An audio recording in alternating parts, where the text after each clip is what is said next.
Um apólogo aos cidadãos de Nazaré, que permanecem incrédulos e hostis. Estamos mais uma vez na sinagoga de Nazaré, mas em um sábado.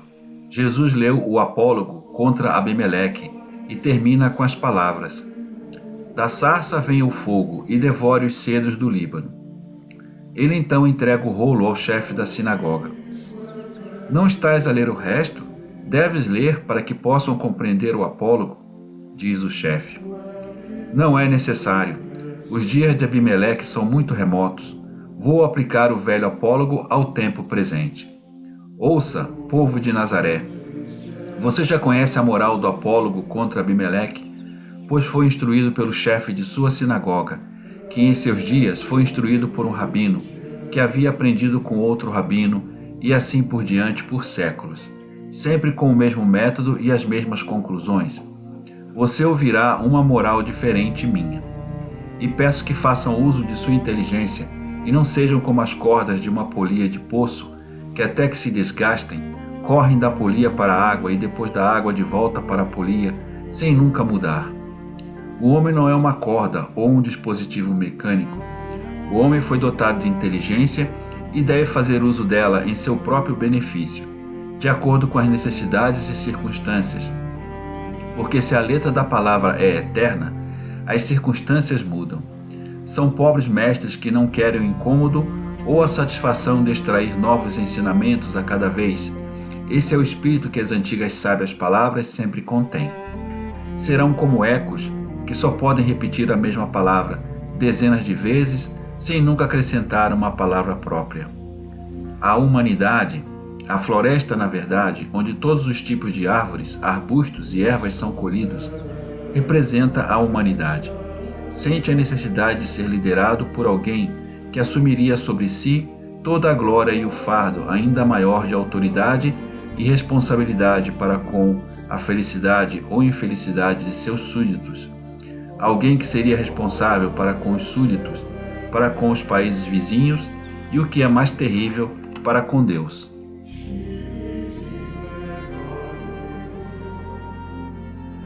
Porque é verdade que coroas e preeminência social, quaisquer que sejam, são concedidas pelos homens, mas são permitidas por Deus, sem cuja condescendência nenhum poder humano pode ser imposto, o que explica as mudanças repentinas e inimagináveis de dinastias, que eram consideradas perenes e de poderes que pareciam intocáveis, e que, quando ultrapassaram o limite de punir ou julgar pessoas, foram derrubadas pelo mesmo povo com a permissão de Deus, e tornaram-se nada além de pó, ou às vezes sujeira de esgoto.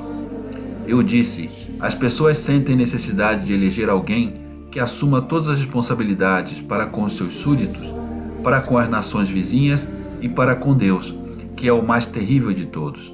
Porque se o julgamento da história é terrível e os interesses das pessoas se esforçam em vão para mudá-lo, porque os eventos futuros e as pessoas irão restaurá-lo à sua terrível verdade original.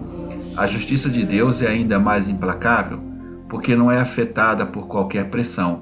Também não está sujeita a mudanças de humor ou de opinião, como os homens frequentemente estão, e, acima de tudo, não está sujeita a julgamentos errados. Portanto, aqueles que são eleitos líderes dos povos e fazedores da história devem agir com a justiça heróica dos santos, para não tornarem-se infames nos séculos futuros e serem punidos por Deus para sempre. Mas vamos voltar ao apólogo de Abimeleque. Então, as árvores queriam ter um rei, e foram para a oliveira, mas esta última, sendo uma árvore sagrada e consagrada para uso sobrenatural, por causa de seu óleo que arde diante do Senhor, e é um elemento predominante nos dízimos e sacrifícios, e forma o bálsamo sagrado para ungir altares, sacerdotes e reis, e para suas propriedades, eu diria que é quase taumatúrgico, e como tal é usado tanto em corpos saudáveis como doentes. A oliveira responde: como poderia eu falhar a minha sagrada vocação sobrenatural para degradar-me nas questões mundanas? Oh, quão gentil foi a resposta da oliveira, porque não é aprendido e repetido por todos aqueles que Deus elege para uma missão sagrada, pelo menos por aqueles, porque na realidade deveria ser pronunciado por cada homem como uma resposta às sugestões do demônio, porque todo homem é rei e filho de Deus, dotado de uma alma que o torna um filho divino régio, chamado a um destino sobrenatural.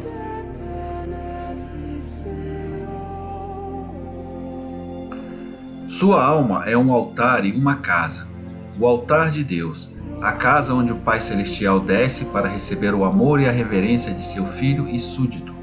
Cada homem tem uma alma, e como cada alma é um altar, cada homem é, portanto, um sacerdote, um guardião do altar. E em Levítico está escrito: o sacerdote não se profanará. O homem, portanto, deve responder às tentações do demônio, do mundo e da carne. Posso deixar de ser espiritual e me ocupar com as questões materiais pecaminosas? As árvores foram então para a figueira, convidando-a a reinar sobre elas. Mas a figueira respondeu: como posso renunciar à minha doçura e aos meus excelentes frutos para me tornar o teu rei? Muitos recorrem a um homem manso e bom para tê-lo como rei. Não tanto porque admiram sua bondade, mas porque esperam que, por ser muito gentil, ele acabe sendo um rei de quem podem zombar, de quem podem obter tudo o que desejam e de quem podem abusar como quiserem. Mas a gentileza não é fraqueza. Isso é bom, é justo, inteligente, firme. Nunca confunda bondade com fraqueza. O primeiro é virtude, o último uma falha. E por ser uma virtude, dá a quem a possui uma consciência justa, que os capacita a resistir às solicitações e seduções humanas, visando incliná-los para os interesses mundanos, que não são os interesses de Deus, permanecendo fiéis ao seu destino a qualquer preço. O homem bondoso jamais repelirá reprovações com amargura, nem jamais rejeitará duramente aqueles que pedem sua ajuda. Pelo contrário, sorrindo com simpatia, sempre dirá: deixa-me com o meu destino de paz.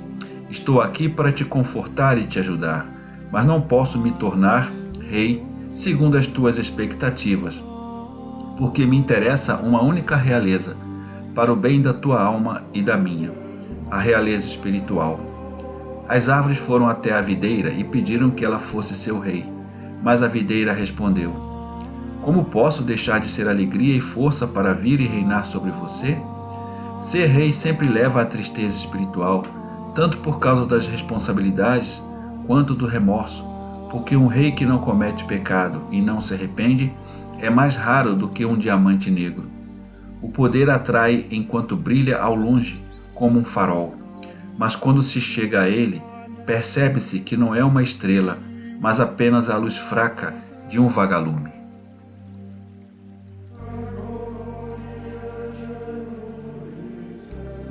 Além disso, o poder é apenas uma força amarrada à multidão de cordas de milhares de interesses suscitados em torno de um rei.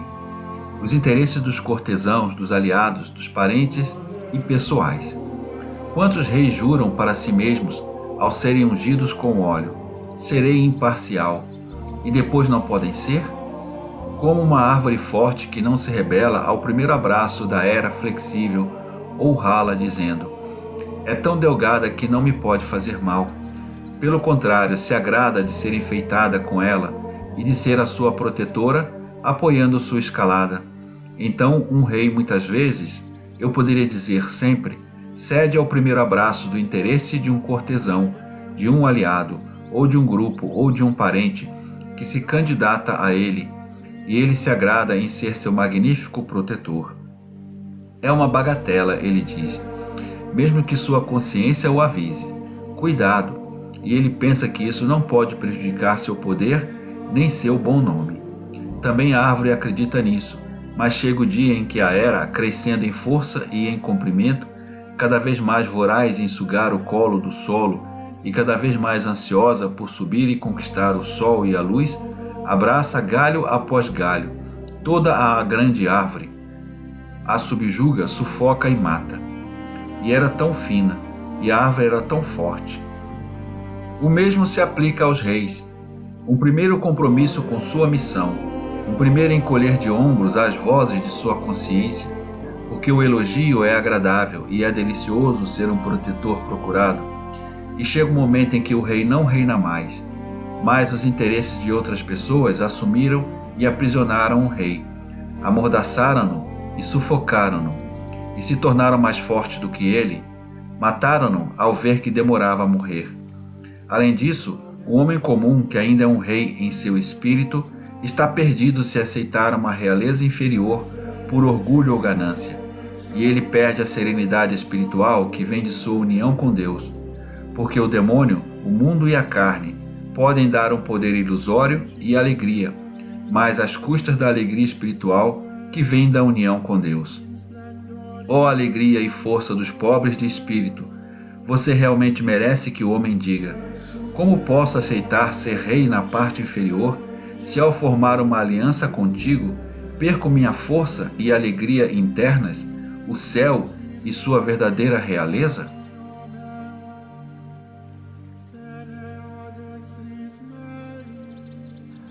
E os bem-aventurados pobres de espírito, que almejam possuir apenas o reino dos céus e desprezam todas as outras riquezas que não pertencem a esse reino, também podem dizer: como podemos falhar na nossa missão, que é produzir sucos fortificantes maduros e sucos alegres para a humanidade fraterna que vive no árido deserto da animalidade e cuja sede deve ser saciada para que não morra e precisa ser alimentada com sucos vitais como uma criança sem ama? Somos as enfermeiras da humanidade que perdeu o seio de Deus e vagueia estéril e doente, e morreríamos de desespero ou torturadas pelos mais tenebrosos ceticismo, se não nos encontrasse que, com a atividade bem-humorada dos que são livres de cada laço terreno, poderia convencê-los de que existe uma vida, uma alegria, uma liberdade, uma paz. Não podemos renunciar a tal caridade por causa de um interesse miserável. As árvores então foram para o arbusto espinhoso, que não as rejeitou, mas impôs termos severos. Se você me quer como seu rei, você deve vir abaixo de mim. Mas se depois de me elegeres não obedeceres, farei de cada espinho meu uma tortura ardente, e devorarei a todos, inclusive os cedros do Líbano. Tal é a realeza que o mundo aceita como verdadeira. A arrogância e a ferocidade são confundidas pela humanidade corrupta como a verdadeira realeza, enquanto a mansidão e a bondade são consideradas sentimentos fracos e tolos. O homem não se submete ao bem, mas se submete ao mal. É seduzido por ele e, consequentemente, é queimado por ele. Esse é o apólogo de Abimeleque. Mas agora vou propor outro a vocês. Não se refere a eventos distantes e passados, mas para apresentar as coisas e perto. Os animais decidiram eleger um rei para si. E como eram astutos, pensaram em eleger alguém que não os assustasse por serem fortes ou selvagens. Então eles descartaram o leão e todos os felinos. Eles disseram que não queriam águias rostradas ou qualquer outro tipo de ave de rapina. Não confiavam no cavalo, que com sua velocidade poderia alcançá-los e ver o que estavam fazendo. E confiavam ainda menos no burro, que sabiam ser muito paciente, mas também sujeito a uma fúria repentina e equipado com cascos poderosos. Eles ficaram horrorizados com a ideia de ter um macaco como rei, porque os macacos são muito inteligentes e vingativos.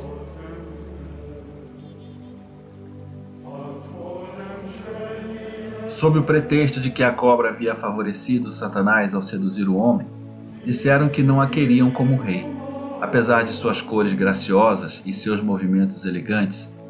Na verdade, eles não a queriam porque estavam cientes de seu andar silencioso, seus músculos poderosos e o efeito terrível de seu veneno. Eles poderiam escolher como seu rei um touro ou qualquer outro animal dotado de chifres pontiagudos? Nunca. O diabo também os tem, disseram eles. Mas pensavam, se um dia nos rebelarmos, ele vai nos exterminar com seus chifres. Depois de tanto descarte, eles viram um cordeirinho gordo e branco, pulando alegremente em um prado verde, atingindo o úbere redondo de sua mãe. Ele não tinha chifres e seus olhos eram tão mansos quanto abril.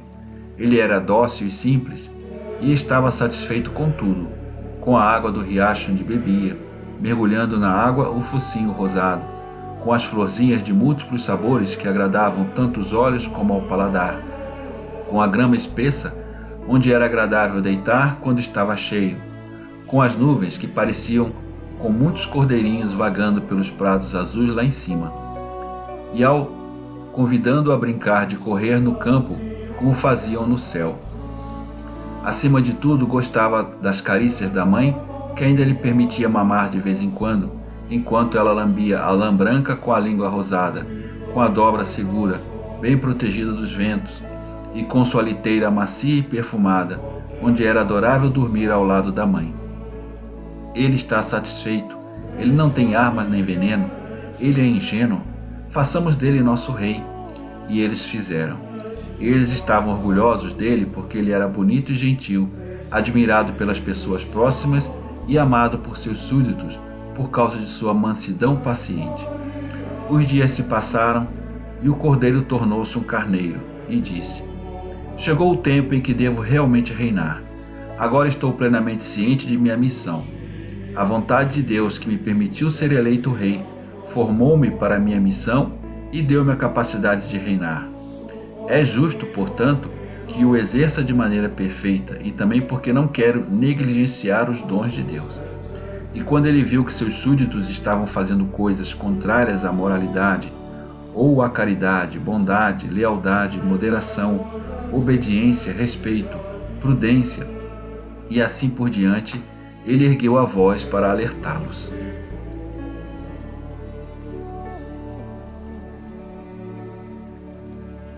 Seus súditos riam de seu balido sábio e gentil, que não os assustava, como o rugido dos felinos ou o grito dos abutres quando mergulham sob uma presa, ou o assobio de uma cobra, ou o latido de um cão assustador. O cordeiro, que agora era um carneiro, não se limitou a balir.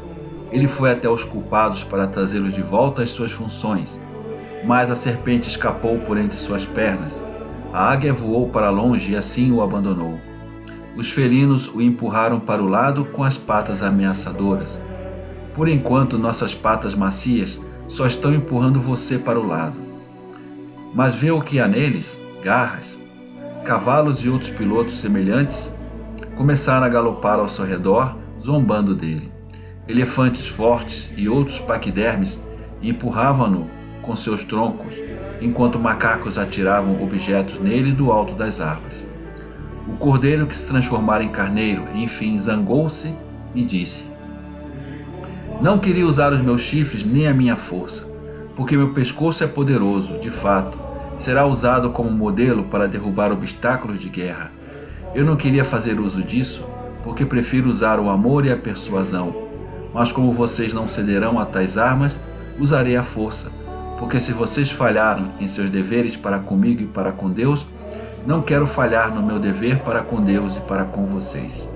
Fui eleito para esta posição por vocês e por Deus, para guiá-los para a justiça e o bem. E quero que aqui reine a justiça e o bem, isto é, a ordem. E castigou com os chifres, mas só um pouco, porque era bondoso, um vira-lata obstinado, que continuava a molestar os vizinhos, e mais tarde, com seu pescoço mais poderoso, arrombou a porta da toca, onde um porco ganancioso e egoísta guardava alimentos em detrimento de outros animais. E derrubou também o matagal de cipós que 2 macacos lascivos haviam escolhido para seus amores ilícitos.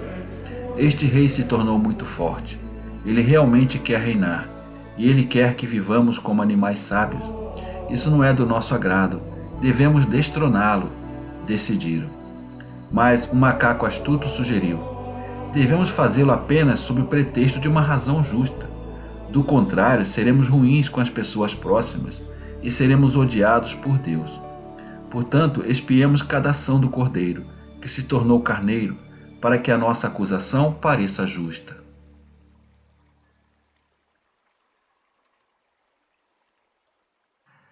Eu cuidarei disso, disse a cobra.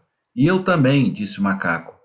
Assim nunca perderam de vista o cordeiro, visto que um rastejava na relva e outro ficava nas copas das árvores, e todas as noites, quando se retirava para descansar após o cansaço de sua missão e para refletir sobre as medidas a tomar, e as palavras a serem usadas para abafar a rebelião e vencer os hábitos pecaminosos de seus súditos, todos os animais se reuniram, com a rara exceção de alguns poucos fiéis honestos, para ouvir o relato dos 2 espiões e traidores.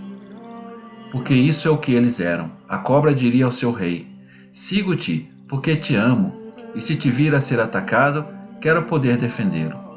O macaco dizia: quanto te admiro, eu quero te ajudar. Olha, daqui eu posso ver que alguém está cometendo um pecado, além daquele prado.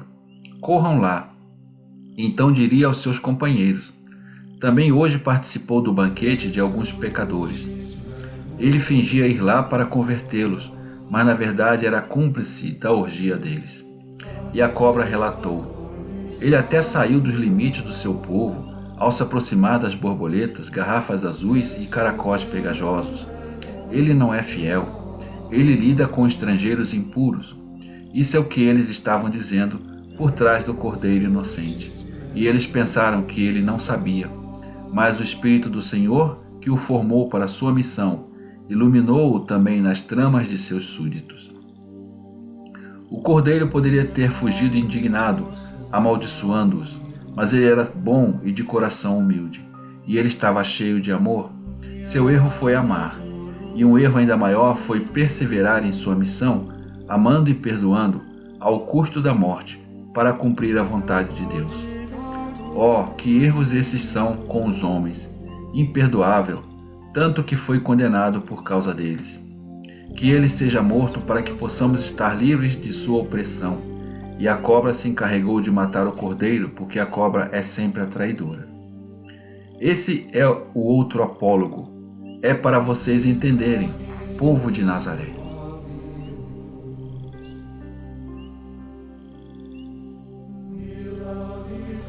Porque eu te amo, desejo que permaneça pelo menos no nível de um povo hostil, sem ir além disso. O amor pela terra onde vim, quando criança, e na qual cresci amando vocês e sendo amado, me obriga a dizer a todos vocês: não sejam mais que hostis. Não deixe que a história diga: seu traidor e seus juízes injustos vieram de Nazaré. Adeus, sejam justos no julgamento e firmes no desejo. A primeira virtude se aplica a todos vocês, meus concidadãos. O último para aqueles entre vocês que não estão perturbados por pensamentos desonestos. Eu vou, a paz esteja com vocês. E Jesus, tristemente, com a cabeça baixa, sai da sinagoga de Nazaré num silêncio doloroso, quebrado por 2 ou 3 vozes apenas, expressando aprovação. Ele é seguido pelos apóstolos. Os filhos de Alfeu são os últimos, e os seus olhos não parecem certamente os olhos mansos de um cordeiro. Fulminam a multidão hostil, e Judas Tadeu não hesita em colocar-se na frente de seu irmão Simão e dizer-lhe: achei que o meu irmão era mais honesto e de um caráter mais forte. Simão abaixa a cabeça e fica em silêncio, mas o outro irmão, apoiado por outras pessoas de Nazaré, exclama: devias ter vergonha de ofender o teu irmão mais velho. Não, eu tenho vergonha de ti, de todos vocês. Nazaré não é uma madrasta, mas uma madrasta pervertida do Messias. Mas ouça minha profecia: vocês derramarão lágrimas suficientes para alimentar uma fonte, mas elas não servirão para apagar o verdadeiro nome desta cidade e o seu próprio dos livros de história. Você sabe que nome é esse? Estupidez. Adeus. A saudação de Tiago é mais gentil. Ele deseja a eles a luz da sabedoria, e saem com Alfeu de Sara e 2 rapazes, que, se não me engano, são os 2 condutores que escoltavam os burros que costumavam ir a Joana de Cusa, quando ela estava prestes a morrer. As multidões que ficaram estupefatas sussurram: mas onde é que ele tirou tanta sabedoria? E como pode ele fazer milagres? Porque ele realmente faz milagres. Toda a Palestina fala sobre isso.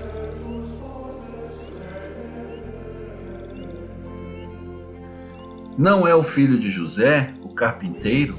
Todos nós ouvimos, no banco do carpinteiro de Nazaré, fazendo mesas e camas, ajustando rodas e fechaduras. Ele nem mesmo foi à escola, e sua mãe foi sua única professora. Um escândalo que também o nosso pai criticou, diz José de Alfeu. Mas os teus irmãos também terminaram a escola com Maria de José. Meu pai era fraco com sua esposa, responde José novamente. Nesse caso, também o irmão do teu pai? Sim. Mas ele é mesmo filho do carpinteiro? Você não pode vê-lo? Muitos são iguais uns aos outros. Acho que ele é aquele que diz que é, mas não é. Onde está Jesus de José então? Acha que sua mãe não o reconheceria? Os seus irmãos estão aqui e todos dizem que ele é seu parente. É isso mesmo. Vocês dois? Os dois filhos de Alfeu concordam com a cabeça. Pois bem, ou está louco ou está possesso, porque o que diz não pode provir de um operário. Não devemos ouvi-lo. Sua suposta doutrina é delírio ou possessão. Jesus está parado na praça esperando Alfeu de Sara, que está falando com um homem. E enquanto ele está esperando, um dos condutores de burros, que havia parado na porta da sinagoga, informa-o da calúnia proferida lá dentro. Não te deixes afligir. Um profeta geralmente não é homenageado em sua pátria ou em casa. O homem é tão tolo que acredita que se deve estar quase fora deste mundo para ser um profeta. E concidadãos e parentes todos sabem e se lembram mais do que ninguém da natureza humana de seus concidadãos ou parentes. Mas a verdade é sempre triunfante. E agora eu digo adeus a você. Que a paz esteja com você. Obrigado, mestre, por curar a minha mãe. Você mereceu porque acreditou. Meu povo aqui é inerte porque não há fé aqui. Vamos embora, meus amigos. Partiremos amanhã ao amanhecer.